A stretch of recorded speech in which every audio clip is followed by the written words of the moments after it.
Bom dia, hoje são 13 de maio de 2020, quarta-feira, e eu quero desafiar você, neste dia, a estar separando um tempo para estar a sós na presença do Senhor. Lembrando que, como igreja, povo de Deus, nação santa, sacerdócio real, nós temos que espelhar, nós temos que manifestar o caráter e a glória de Deus. E para que isto aconteça, eu preciso cultivar as virtudes cristãs. Eu preciso desenvolver no meu mundo interior uma vida de intimidade com o Senhor. Nós vimos ontem a importância de nós estarmos nos submetendo ao jugo do Senhor Jesus Cristo, aceitando o seu convite de estar ao lado dele, de aprender com ele, de desfrutar da sua paz que excede todo o entendimento. Agora, infelizmente, muitos cristãos não têm conseguido alcançar esta paz interior, alcançar este equilíbrio do mundo interior com o mundo exterior. São cristãos que ficam presos à estrutura, são cristãos que ficam presos ao modo de pensar do mundo.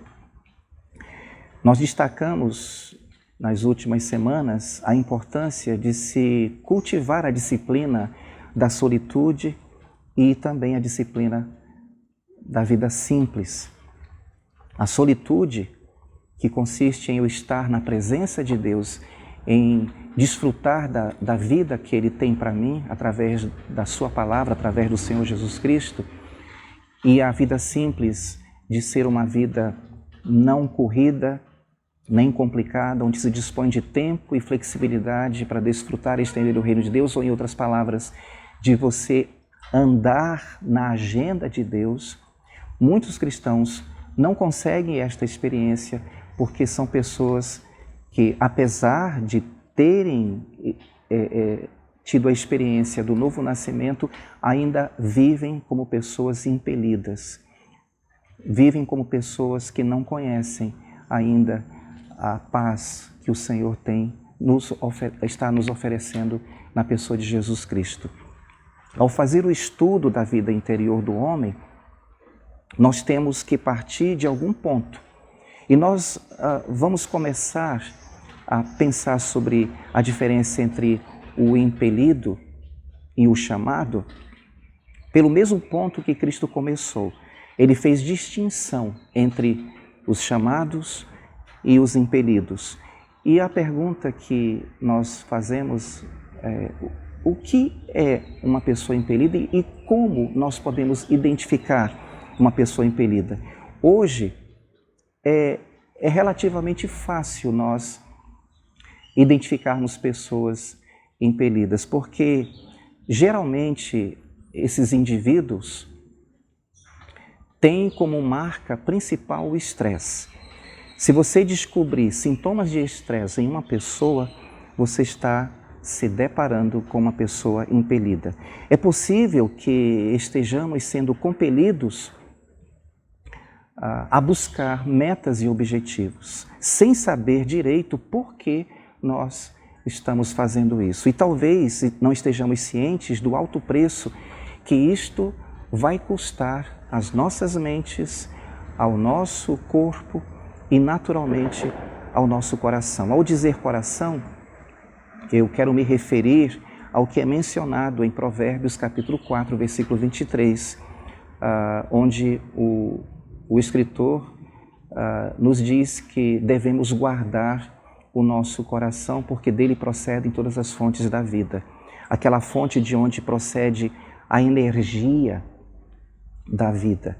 Existem muitas pessoas impelidas que estão realizando coisas boas. E por serem pessoas impelidas, não são necessariamente más ou ruins, embora as consequências dessa sua compulsão possam trazer danos às suas vidas.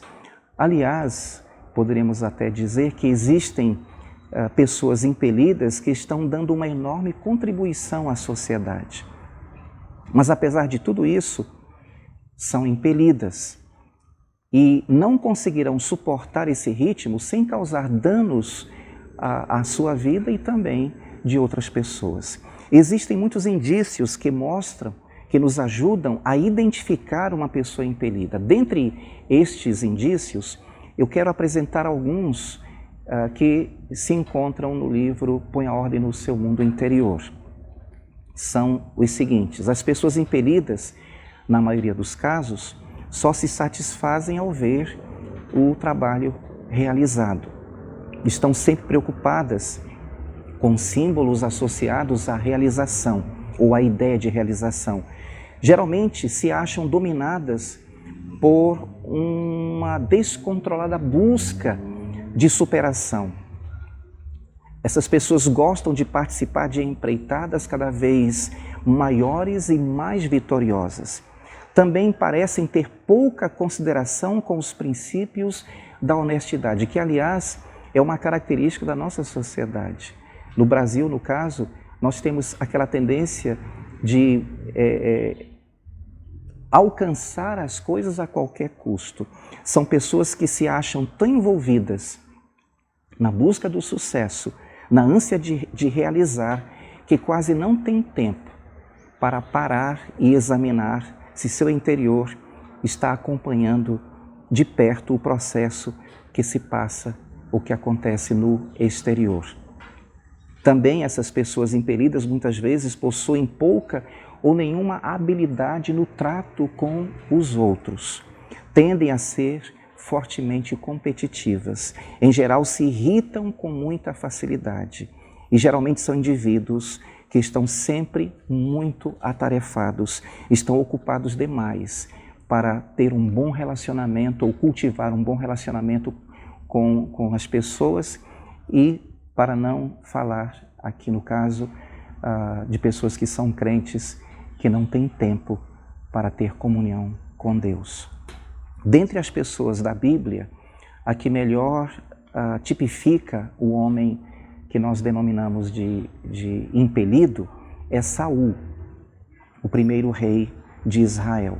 A própria introdução de Saul no cenário bíblico já devia ser uma indicação de que ele possuía algumas falhas que, se não fossem corrigidas, seriam brechas para que ele pudesse vir a ter problemas na sua vida, no seu trabalho, no seu reino.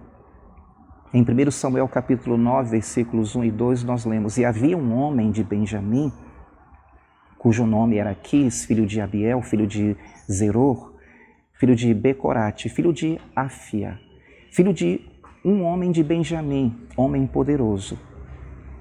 Este tinha um filho cujo nome era Saul, moço e tão belo que entre os filhos de Israel não havia outro homem mais belo do que ele. Desde os ombros para cima, sobressaía a todo o povo. Ao iniciar a sua vida pública, Saul possuía 3 benefícios recebidos ao nascer, que poderiam redundar em vantagem ou desvantagem para ele. Ele mesmo teria que decidir como iria utilizar esses recursos, digamos assim, que ele ganhou, que ele adquiriu. Essa decisão, no entanto, iria depender muito das condições diárias do seu mundo interior. Bom, que benefícios ele recebeu? Primeiro, riqueza. Segundo, uma boa aparência. E terceiro, um porte físico bem desenvolvido, conforme o texto nos mostra aqui. Todas essas coisas são atributos que fazem parte do mundo exterior das pessoas. Em outras palavras, a impressão inicial que Saul causava nos outros era de que ele era superior a todos quantos o rodeavam. Essas 3 características externas chamavam a atenção dos outros para ele e contribuíam para que ele obtivesse vantagem naquele momento, que ele obtivesse vantagens imediatas.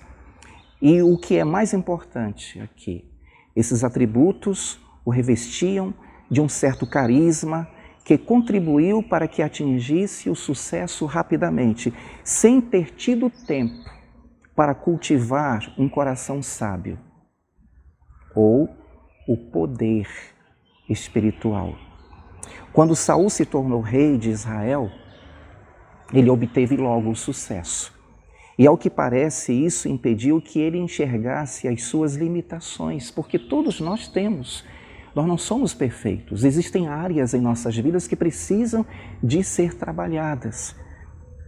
E ele não deu atenção de que ele precisava dos outros, de que ele devia cultivar um relacionamento com Deus, nem que ele devia encarar com mais seriedade suas responsabilidades para com o povo que Deus havia dado a incumbência de ele ser o governante, dele ser o rei. Começam a surgir aí os primeiros indícios de que ele é uma pessoa impelida. Ele se tornou um homem atarefado. Ele via espaços vazios que, pensava ele deveria ocupar.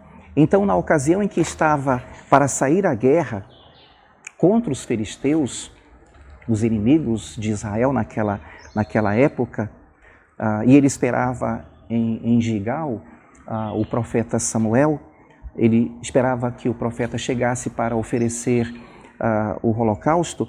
Ele começou a ficar impaciente, ele começou a ficar irritado, pois o profeta Samuel não havia chegado no tempo determinado. Então ele sentiu que sua programação, a sua agenda estava prejudicada. Eles não podiam ficar parados ali, eles tinham que seguir em frente. Então, na cabeça dele, no entendimento dele, a solução que ele encontrou foi de ele mesmo oferecer o holocausto.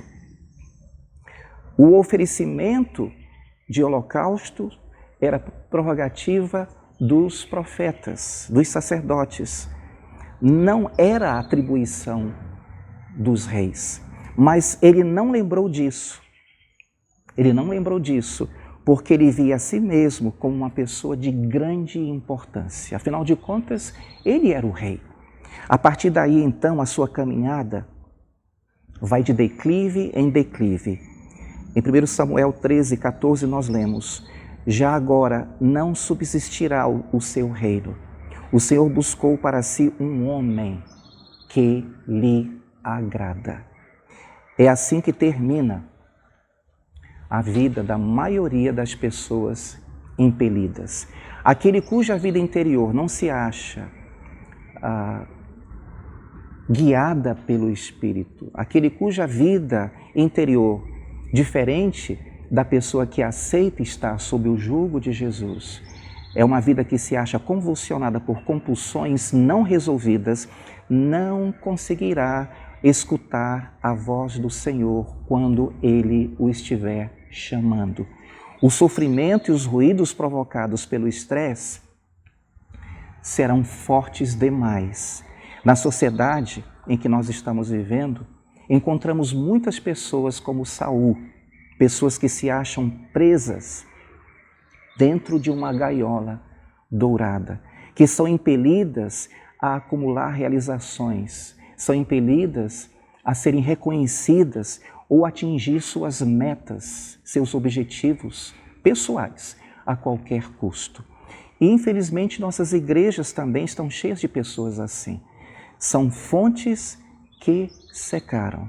Em vez de serem fontes de energia vital, levando pessoas a se desenvolverem espiritualmente e a se deleitarem nas coisas de Deus, elas se tornaram fontes secas. É por esta razão que eu enfatizo que vida cristã, irmãos, é relacionamento. Primeiro com Deus e depois com o próximo. O mundo interior do homem impelido está totalmente em desordem. Se o seu mundo interior estiver em ordem, é porque depois de identificar e encarar de frente as forças que têm impelido você, que têm levado você a certas atitudes, certos comportamentos que destoam dos padrões bíblicos, então você está tranquilamente atento ao chamado de Cristo, quando Ele diz: vinde a mim, todos vós que estáis cansados, sobrecarregados, e eu vos aliviarei. Tomai sobre vós o meu jugo e aprendei de mim, que sou manso e humilde de coração, e encontrareis descanso para as vossas almas, porque o meu jugo é suave e o meu fardo é leve. Eu desejo a todos vocês um excelente dia na presença do Senhor.